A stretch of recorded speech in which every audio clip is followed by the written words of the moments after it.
Hoy nos toca hablar sobre el fruto de la fe, mis amados hermanos.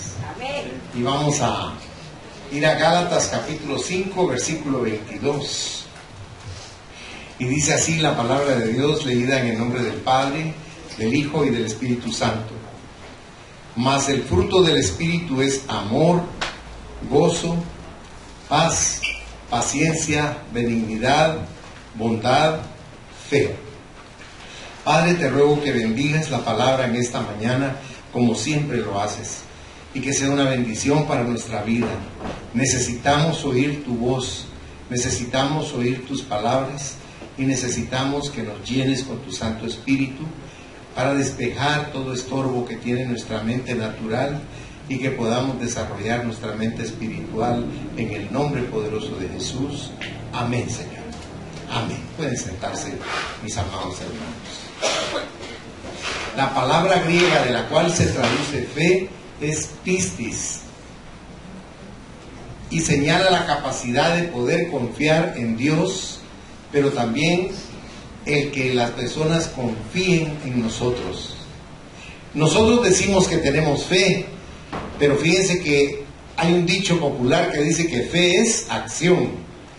Y fíjense que hay una anécdota de los Estados Unidos, en uno de los lugares donde no llovía, por ahí por los años 30, los granjeros estaban con los acreedores detrás de ellos, de los bancos, y no llovía, y se juntaron todos y dijeron, lo único que nos queda es ir a pedirle a Dios que haga que llueva, porque siempre ponemos a Dios de último, ¿se han fijado? Si estamos enfermos llamamos al doctor o hacemos cualquier cosa, pero siempre tenemos que poner a Dios primero. Amén. Y fueron con el pastor y le dijeron, pastor, queremos que nos juntemos el día jueves de esta semana para que oremos todos y que llueva, porque si no hay lluvia no vamos a tener producción, y si no hay producción vamos a perder nuestras propiedades. Y él les dijo, perfecto, hagámoslo.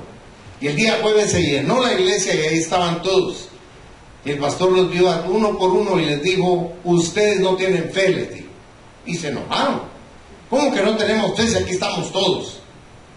Sí, les digo, porque el único que trajo paraguas fue ese niño. Y fíjense que es una anécdota conocida, pero ¿saben qué? Denuncia cómo hay personas que sí creen en Dios y le creen a Dios, y hay otros que solo creen. Pero cuando nosotros decimos que creemos, debemos confiar realmente que lo que Dios dice y que lo que Dios hace es genuino. No nos va a fallar ni nos va a desamparar. El primero de los 3 puntos que vamos a ver esta mañana es que nos señala el fruto de la fe, nos señala la capacidad de poder confiar en Dios. Tenemos que aprender a confiar en Dios. Fíjense que a veces nosotros le oramos a Dios y lo que es nuestro entorno no varía, pero lo que no descubrimos es que nosotros sí variamos en nuestro interior, porque la oración tiene un gran poder. Jesucristo nos habla en la palabra. En Isaías 55 dice el Señor que la palabra de Él nunca va a regresar a Él vacía, sino que va a cumplir el propósito por el cual Él la está enviando. Es importante que nosotros le creamos a Dios y que desarrollemos la fe para que entonces nos volvamos poderosos en Él. Saben, Jesús dijo, en mi nombre haréis cosas más grandes que las que yo he hecho. Ahora, ¿quién puede creer eso, hermanos? Es importante que le creamos a Dios. Ese término pistis griego implica los siguientes significados. Implica creer, implica también confiar e implica también aceptar. O sea, eso es lo que implica la fe. Es creer en lo que Dios ha dicho, es confiar en lo que Dios dice y es aceptar lo que Dios ha prometido. Porque, ¿saben una cosa? Dentro de los atributos de Dios no existe el engañarnos. No nos puede mentir. Él no puede, está incapacitado de hacer esas cosas. Creemos que Dios lo puede hacer todo, pero ese tipo de cosas no lo puede hacer porque va contra su naturaleza. Jesucristo dijo que era la verdad y Él es el que nos dice siempre la verdad. La fe es para ahora, para este momento. La esperanza es para mañana. Y eso es algo que lo tenemos que tener latente en nuestro corazón, porque la fe se apropia y la esperanza espera. La fe nos habla de certeza y de demostración. Si usted va en su Biblia, Hebreos capítulo 11, en el versículo 1 dice: es pues la fe, la certeza de lo que se espera, dice, la convicción de lo que no se ve. Por eso Pablo dice que nosotros llamamos a las cosas aunque no las podamos ver, ¿verdad? Porque eso hace la fe. Y fíjense que somos tan ingratos que Dios nos hace milagro tras milagro y a veces decimos: bueno, tal vez fue casualidad, dice uno, ¿verdad? Y realmente no nos damos cuenta de que la fe mueve montañas. La fe hace que las personas cambien sus actitudes, sus direcciones, porque el poder de la fe, cuando lo usamos bien, es un poder ilimitado, es algo que no tiene parangón. Pero también es importante que nosotros entendamos que mediante el ejercicio de la fe agradamos a Dios. Si usted ve en Hebreos capítulo 11, en el versículo 6, usted va a ver que ahí le aconseja que usted debe creer que hay Dios, que usted debe creer en lo que Dios dice. Mire cómo dice ahí. Dice: pero sin fe es imposible agradar a Dios, dice, ¿verdad? Porque es necesario que el que se acerca a Dios crea que hay Dios, es lo que nos está diciendo el autor de Hebreos. Y que es galardonador de los que leen. O sea, ¿cuál es el galardón? La respuesta positiva a lo que le estamos pidiendo. Porque Él es bueno y para siempre es su misericordia. Yo voy a cometer un abuso posiblemente, pero fíjense que aquí está sentado nuestro hermano Hugo Novoa. Mi hermana Lili me dio el privilegio de llamarme cuando estaban en la emergencia. Mi hermano tuvo 3 infartos cerebrales. Y yo estaba ahí cuando el doctor salió y le dijo a mi hermana Lili: su esposo no va a caminar, no va a hablar, posiblemente no vea bien. Y la respuesta de mi hermana Lili no fue ponerse a llorar, sino le dijo: yo no recibo esa palabra, porque yo he creído en un Cristo vivo, y mi esposo va a salir caminando de aquí, y va a estar sano, en el nombre de Jesús. Yo la oí cuando dijo eso. Dije: Dios mío, qué fe la que tiene en su corazón. Y cuando entré a hablar con mi hermano Hugo, mi hermano realmente estaba sufriendo una crisis tremenda. Era serio lo que el doctor le estaba diciendo. El doctor le dijo: yo soy médico, yo entiendo la fe de usted, le dijo, pero científicamente eso no concuerda con el diagnóstico que hemos dado varios médicos. Pero los 3 días mi hermano estaba hablando y estaba moviendo sus piernas. Y está aquí sentado para la honra y la gloria de Dios, ¿verdad? Dios es bueno. Es que miren, la fe hace eso, fíjense. La fe es para que alcancemos cosas imposibles. Porque lo que es imposible para el hombre es posible para Dios. Fíjense que la Virgen María, Dios la escogió por su pureza, pero sin embargo era un ser humano. Porque cuando el arcángel se le aparece y Gabriel le dice: vas a concebir y el fruto de tu vientre va a ser el Hijo de Dios, ella se le queda viendo y dice: ¿cómo puede ser eso? Yo estoy casada, pero no he conocido, no he convivido con mi esposo, no he estado con él. ¿Y cuál fue la respuesta del arcángel? ¿Se recuerdan? Dijo: lo que es imposible para el hombre es posible para Dios. Y Cristo nace de una manera sobrenatural. Sin intervención de José, Jesucristo se ha entrado en María, porque Él tenía que tener esa naturaleza tan sobrenatural. Es el único ser en la tierra que ha tenido la naturaleza de Dios perfectamente y la naturaleza humana perfectamente. Pero eso lo hace la fe. Hoy Byron hizo alusión a una mujer que gastó toda su fortuna en médicos porque no la podían curar. Ella tenía una enfermedad horrible en Israel que hubiera hecho que la marginaran totalmente como una leprosa, porque ella tenía un flujo de sangre continuo que no se detenía. Y en su desesperación, en un momento en que Cristo en un callejón se acerca a él y dice: si tan solo tocare el borde, fíjense que no dijo el manto, si tan solo tocare el borde de su manto, yo sería sano. Y tocó los flecos del manto del Señor y él se detuvo. Y era un montón de gente que lo llevaba aplastado. Porque digo, ¿quién me tocó? Ay, Señor, le dijo Pedro, todos te venimos tocando aquí, todos venimos apachados en esos callejones. No, le digo, alguien me tocó, porque de mí salió poder, le dijo el Señor, porque Él es Dios. Y la mujer cayó hincada, ya no pudo esconder lo que ella tenía. No sé, yo te toqué porque tengo una enfermedad. Y todos hasta se hicieron para atrás cuando ella dijo que tenía flujo de sangre. ¿Y qué le respondió el Señor? Tu fe te ha salvado. Note que no le digo sanado, ya se fijan. Tu fe te ha salvado. Porque por creer en el Señor alcanzó la vida eterna, que es lo que nosotros ya tenemos, gloria a Dios. Por fe.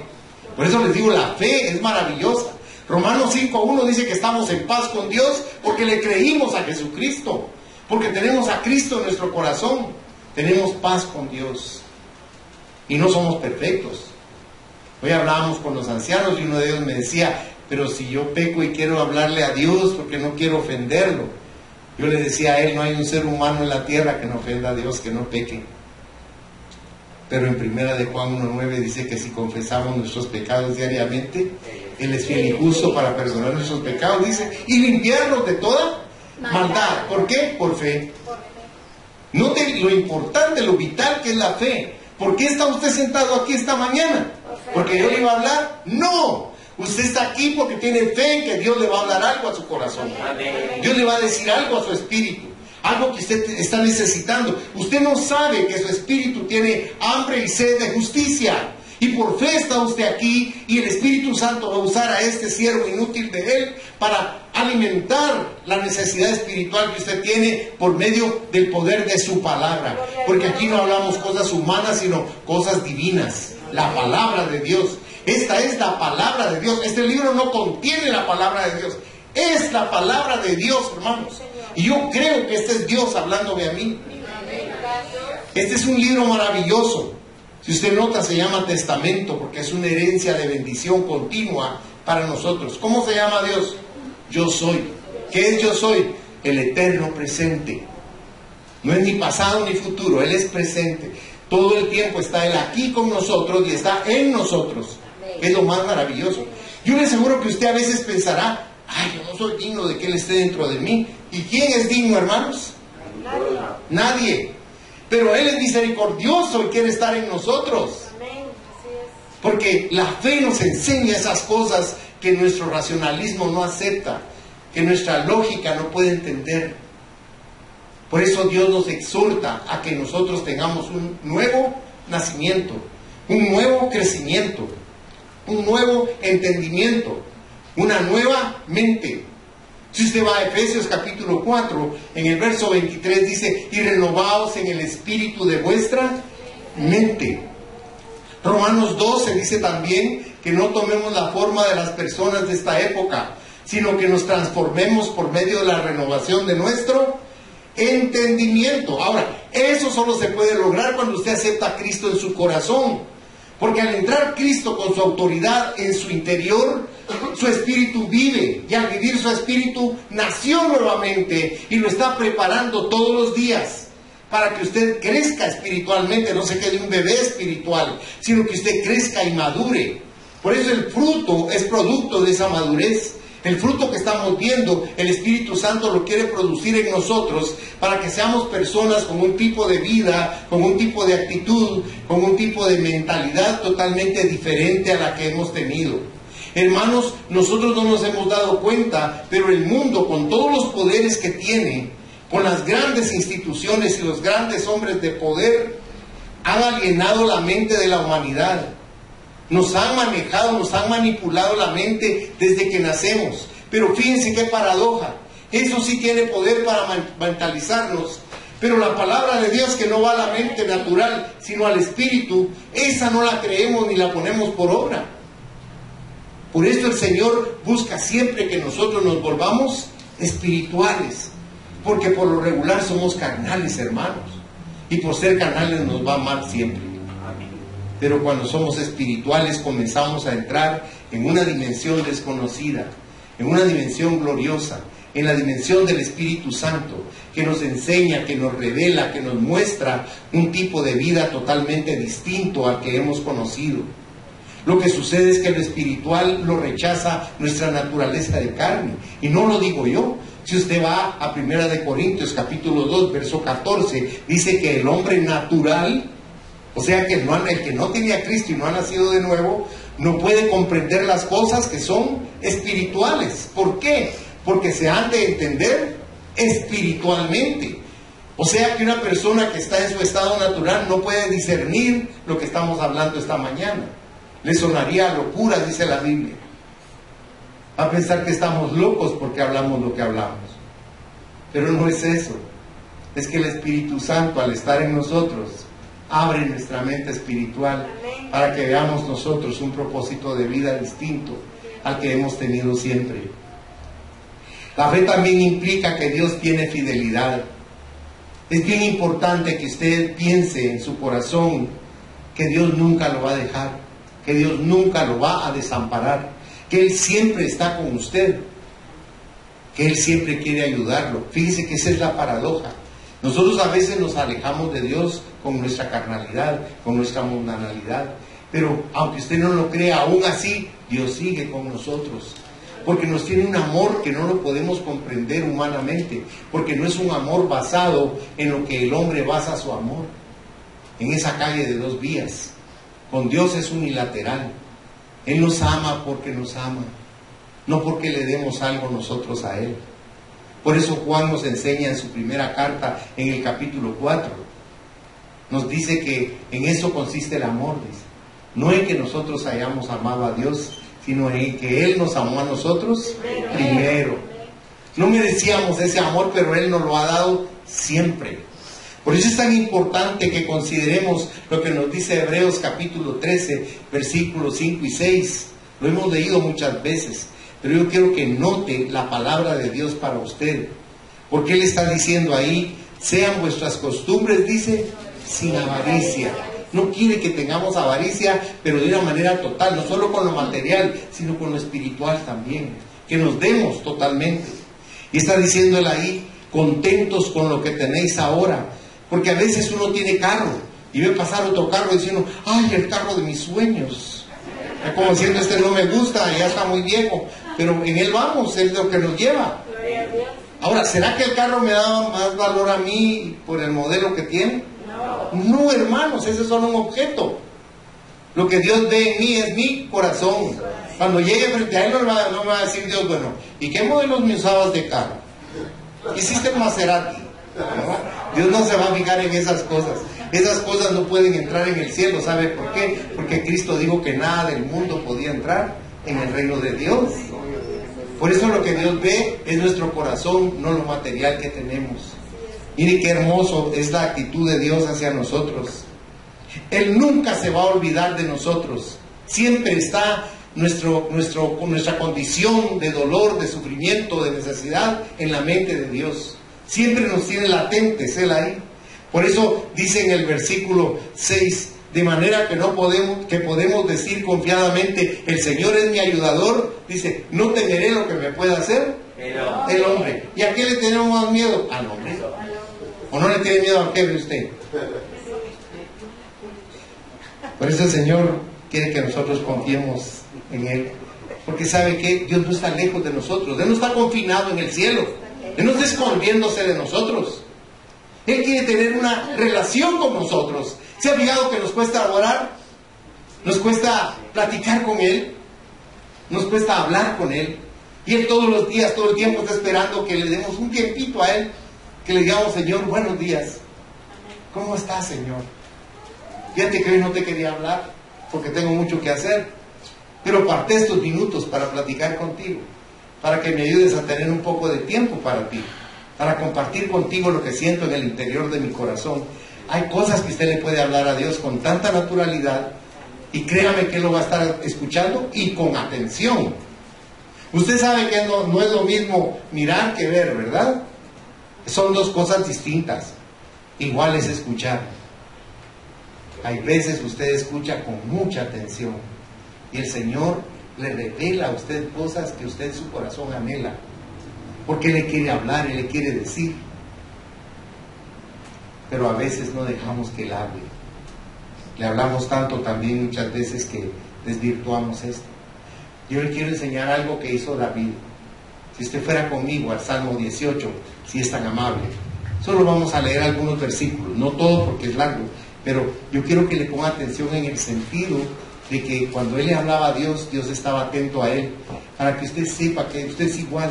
Cuando usted le habla a Dios, Dios le está poniendo atención. Cuando usted le está diciendo, Dios mío, Él está atento. ¿Qué quieres? ¿Qué necesitas de mí? ¿Qué es lo que quieres que haga por ti? Lo que sucede es que nos hemos endurecido tanto por el materialismo que nuestro espíritu ya no escucha, ya no percibe la voz de Dios diciendo, ¿en qué te puedo servir? ¿Qué es lo que anhelas? ¿Qué es lo que necesitas? Pero Él siempre está ahí. Por eso fíjense que la fe es un don maravilloso que Dios nos regala para que alcancemos ese nivel de comunión con Él, que es lo más maravilloso que nos puede suceder. Dice el Salmo 18:1, te amo, oh Jehová, fortaleza mía. El verso 2, Jehová, roca mía y castillo mío y mi libertador, Dios mío, fortaleza mía, en Él confiaré, mi escudo y la fuerza de mi salvación, mi alto refugio. Verso 6, en mi angustia invoqué a Jehová y clamé a mi Dios. Note, Él oyó mi voz desde su templo y mi clamor llegó delante de Él a sus oídos. Verso 16, envió desde lo alto, me tomó, me sacó de las muchas aguas. Verso 20, Jehová me ha premiado conforme a mi justicia, conforme a la limpieza de mis manos me ha recompensado. Verso 31, porque ¿quién es Dios sino solo Jehová? ¿Y qué roca hay fuera de nuestro Dios? Salmo 18:32, Dios es el que me ciñe de poder y quien hace perfecto mi camino. Mire qué maravilloso, Él es el que hace perfecto nuestro camino. Verso 35, me diste a sí mismo el escudo de tu salvación, tu diestra me sustentó y tu benignidad me ha engrandecido. La salvación es un escudo, hermanos. Verso 36, ensanchaste mis pasos debajo de mí y mis pies no han resbalado. Verso 46, viva Jehová y bendita sea mi roca y enaltecido sea el Dios de mi salvación. Miren la confianza que David manifiesta en esta porción de cómo él confiaba con tanta fe en Dios, y es lo que Dios quisiera que nosotros sintiéramos también, porque cuando nosotros estamos en crisis o en problemas, nosotros nos olvidamos de quién es Dios, de cuánto nos ama y cuánto nos quiere ayudar. Ya se fijó que dice ahí, el que me ciñe de poder, siempre tiene tiempo para atendernos, nunca está ocupado, fíjense. Es algo maravilloso descubrir esto del Señor. Cuando usted le pide cosas al Señor, tal vez usted no se da cuenta, pero Él se las da.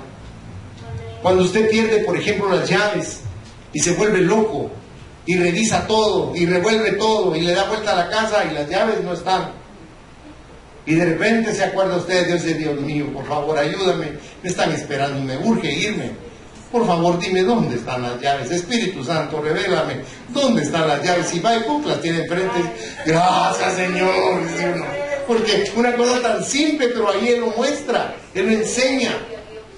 A mí me pasó eso, y Magda, le dimos vuelta a la casa y Magda, ¿qué hiciste mis llaves? Yo no toco tus cosas, ¿por qué me reclamas tú a mí? Porque ya estaba hasta brava, porque le damos vuelta como 3 veces a la casa y no aparecían las llaves. Entonces dije yo, no, en lugar de pelear con esta jovencita, mejor voy a orarle en el Señor, me estoy poniendo bravo yo también. Ayúdame por favor, que me urgen las llaves, no puedo perder las llaves, Señor, tengo que cambiar todas las cerraduras de la casa. Y me puse a orar y le dije, Señor, dime dónde está, Señor, por amor a tu nombre, dime dónde está. Y entonces fíjense que, como que Él me hubiera hablado, yo sentí en mi corazón, no oí una palabra, sino yo sentí en mi corazón, me dio basura. Y corrí donde estaba el bote de la basura, y en el bote de la basura estaban las llaves. La Magdita limpiando, como no oye, No, yo cuando chilinguín hicieron las llaves en el bote de la basura, pues fue con mi abuela. Pero miren, Dios me libró de pelearme con ella, fíjense. Pues Dios es bueno, hermano. Alabado sea su nombre. Aún las cosas más pequeñas. Mire, a veces usted por sus prisas dice, tengo que ir a Escuintla, y se monta en el carro, y cuando vaya pasando a Matitlán se da cuenta que ya no hay gasolina. ¿Y ahora qué hago? Dice. La próxima gasolina está como a 20 kilómetros. Y uno dice, Señor, haz que la gasolina se estire, por favor. Y inexplicablemente usted llega a la gasolinera. Y usted dice, ay, va, que me alcanzó la gasolina. Jamás se pone a pensar que es la mano de Dios la que hace esas cosas. Sí. A veces dice uno, no tenemos que comer, y cuando usted siente está sentado en la mesa comiendo. ¿De dónde apareció la comida? Es que Dios hace esas cosas, fíjense. Lo segundo que nos señala también aquí la palabra es la capacidad de que otros puedan confiar en nosotros. La confianza de los demás en nosotros es algo que se tiene que ganar. Eso no es algo que sucede automáticamente. Tenemos que ganarnos nosotros la confianza de las personas a través de un buen testimonio. Eso es bien importante. Nuestra vida habla más que 1000 palabras.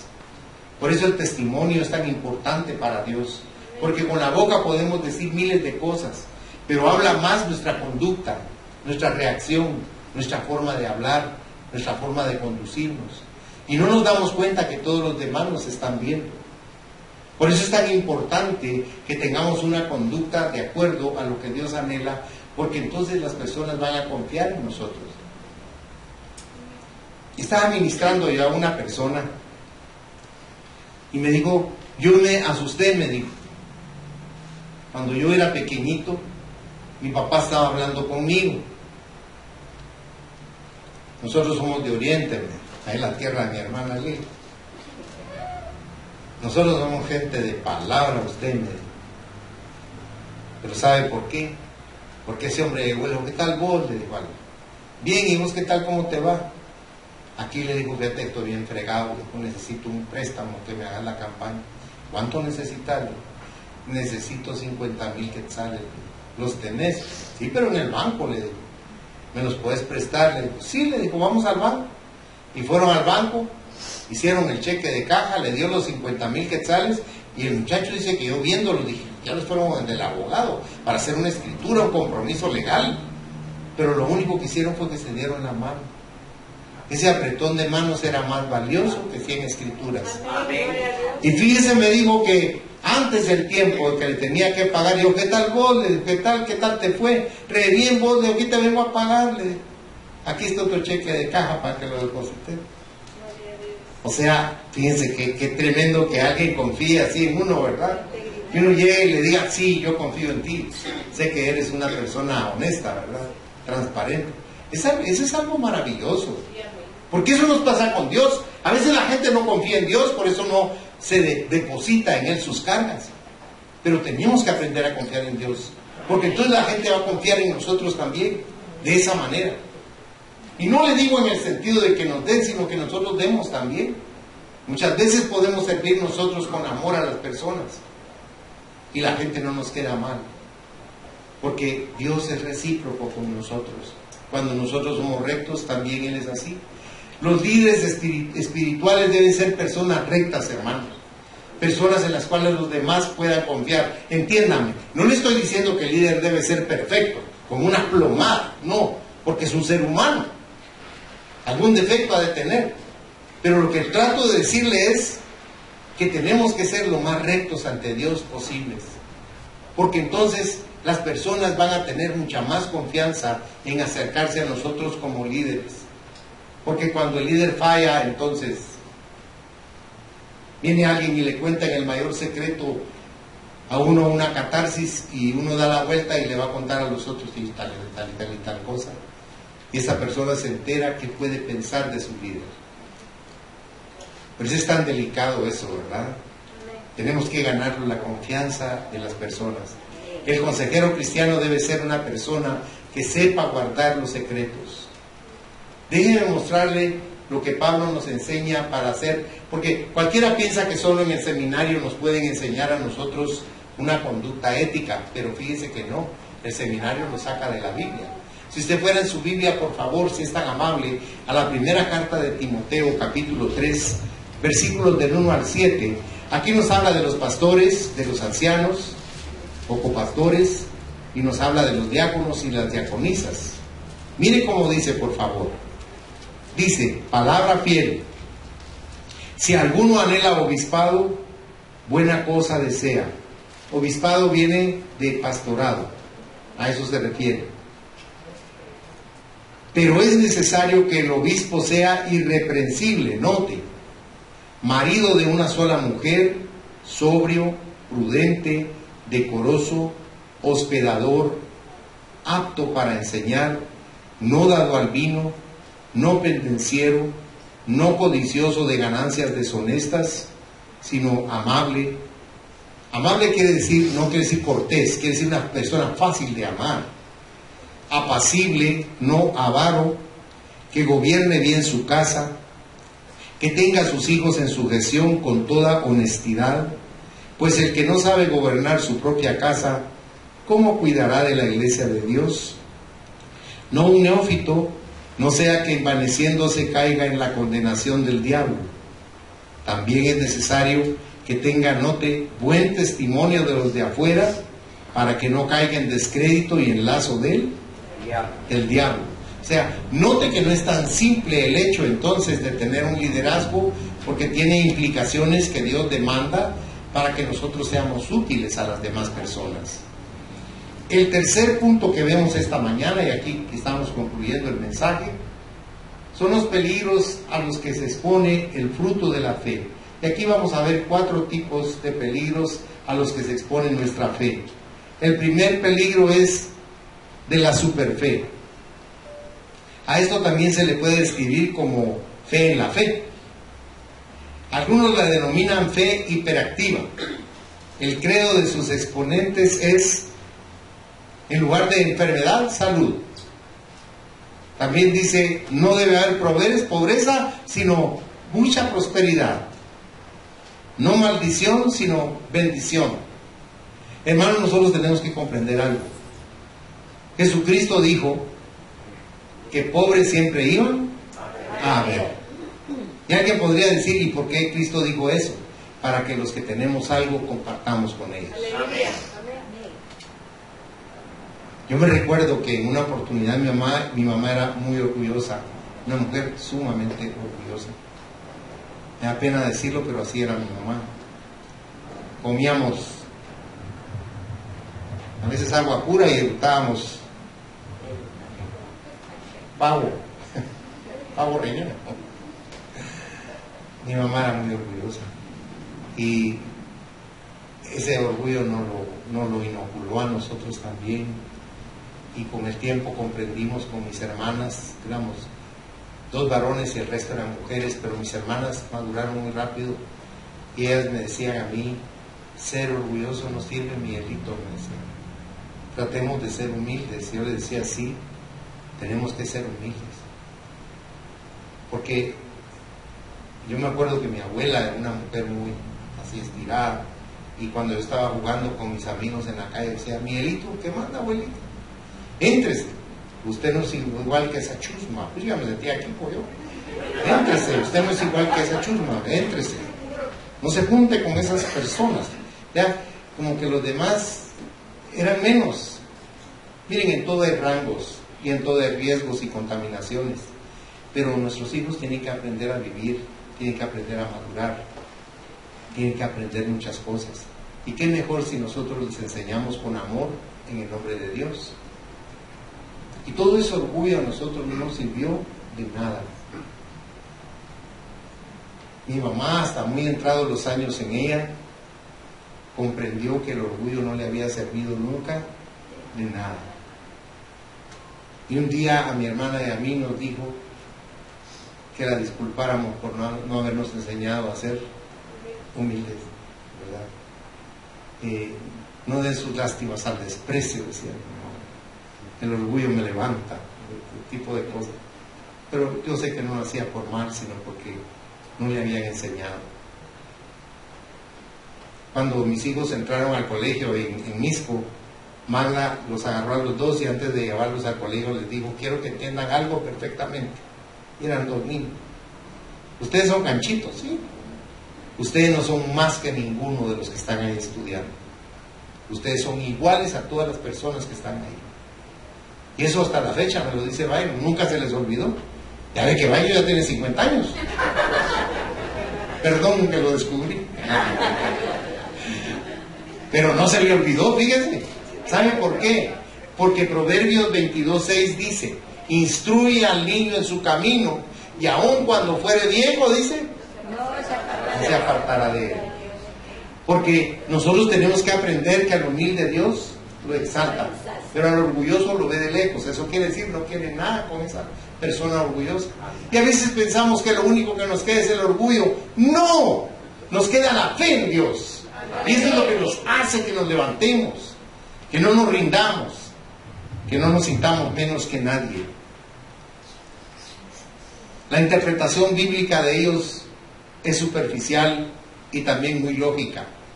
Se abusa demasiado de los dones carismáticos. El segundo peligro es el de la fe mística. Los dones de la palabra de ciencia o conocimiento que están en la Biblia, o la palabra de sabiduría y de profecía, son la atracción principal de la fe mística. En su abuso carismático incurren en el error de producir señales. Por ejemplo, juegan con la revelación de nombres y situaciones que muchas veces son el resultado de una adivinación inconsciente. Tenemos que tener cuidado. Miren, ¿nosotros buscamos a Dios por los milagros, hermanos? No. Los milagros son añadiduras que el Señor da y los vemos todos los días. Pero tenemos que aprender a confiar en Dios porque Él es nuestro hacedor, Él es nuestro creador, porque Él nos guarda, nos protege, nos cuida, a nosotros y a nuestros hijos. A todos los protege Dios. Tenemos que aprender de estas cosas tan simples, pero que encierran tanta verdad. El tercero es el peligro de la fe existencial. Se conoce también como la subfe. La misma demanda razón para creer. Sus exponentes se acercan al texto bíblico en forma crítica. Para ellos la Biblia no es la palabra de Dios, sino que contiene la palabra de Dios. Los relatos bíblicos, más que historias, son sagas y milagros que en realidad son símbolos de la presencia divina y de la revelación mesiánica. Hermanos, eso no es así. Hay muchas iglesias donde, le voy a poner un ejemplo. Dice que cuando el Señor hizo la multiplicación de los panes no es como nosotros pensamos, sino que el Señor habló de tal manera a la multitud que tocó el corazón de los que eran egoístas para que ellos sacaran toda la comida que llevaban y sacaran la comida y la repartieron entre los demás. Eso es una manipulación de la palabra de Dios. Miren, si usted fuera conmigo en su Biblia, si es tan amable, a San Mateo en el capítulo 14, mírenlo conmigo por favor, si es tan amable. Le voy a leer los versículos del 15 en adelante. San Mateo 14, 15. Cuando anochecía, se acercaron a él sus discípulos diciendo: el lugar es desierto y la hora ya pasada. Despide a la multitud para que vayan por las aldeas y compren de comer. Jesús les dijo: no tienen necesidad de irse, dadles vosotros de comer. Y ellos dijeron: no tenemos aquí sino 5 panes y 2 peces. Él les dijo: traédmelos acá. Entonces mandó a la gente recostarse sobre la hierba, y tomando los 5 panes y los 2 peces, y levantando los ojos al cielo, bendijo, y partió y dio los panes a los discípulos, y los discípulos, dice, a la multitud. Y comieron todos y se saciaron, y recogieron lo que sobró de los pedazos, 12 cestas llenas. Y los que comieron fueron como 5,000 hombres, sin contar las mujeres y los niños. Note pues que no tenemos por qué tergiversar lo que nos dice la palabra de los milagros de Cristo para quererles dar un matiz diferente.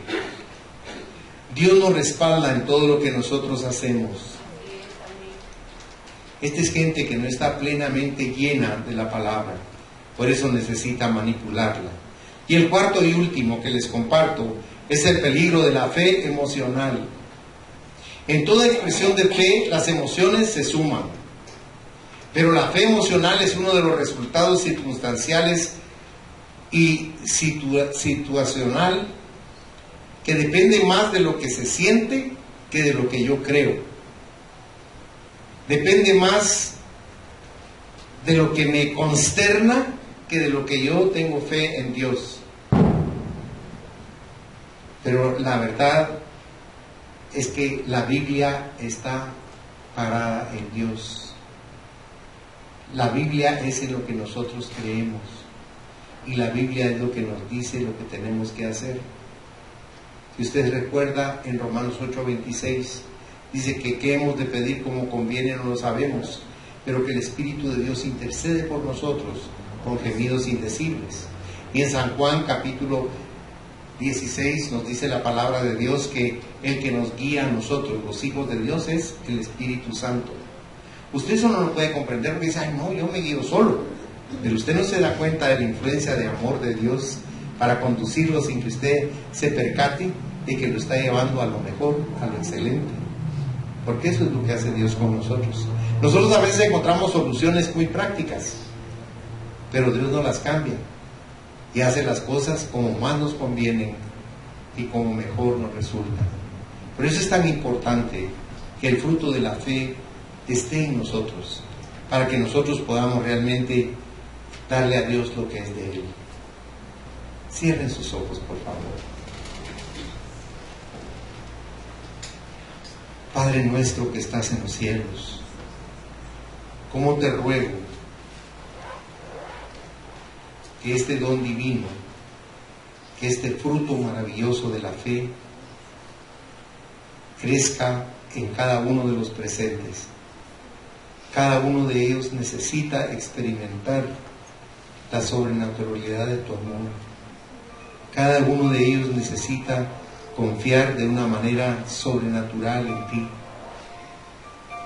Cada uno de ellos necesita experimentar personalmente ese vínculo contigo, mi Señor. Porque nosotros vivimos bajo la autoridad del Espíritu Santo para ser fieles a ti, para ser fieles a tu palabra, para ser fieles a Jesucristo. Nosotros queremos tener fe, Señor, y queremos obedecerte.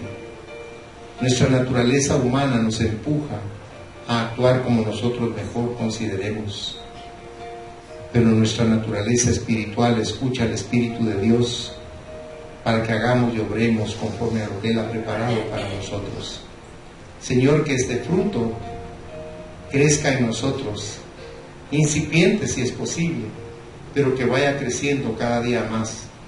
Que cada uno de ellos pueda ser un testimonio vivo con el tiempo, que pueda decir con toda claridad que el Espíritu de Dios ha puesto en ellos esos frutos y que sus vidas han tenido una prosperidad espiritual maravillosa.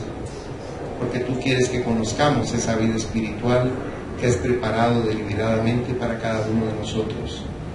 Señor, llena de paz nuestro corazón, pero llena de fe nuestro espíritu, para que confiemos sin dudar de ti ni un segundo.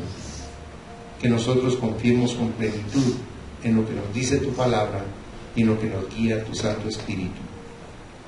Abre las ventanas de los cielos y derrama tu bendición de esa manera esta mañana sobre este grupo de hijos e hijas tuyas que están aquí, en este recinto alto, en este aposento alto.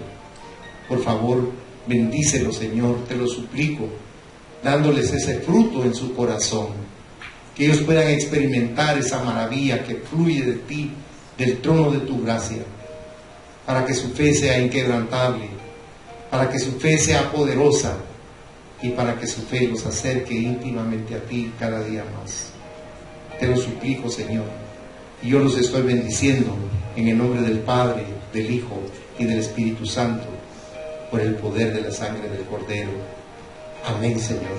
Amén. El Señor les bendiga ricamente, mis hermanos.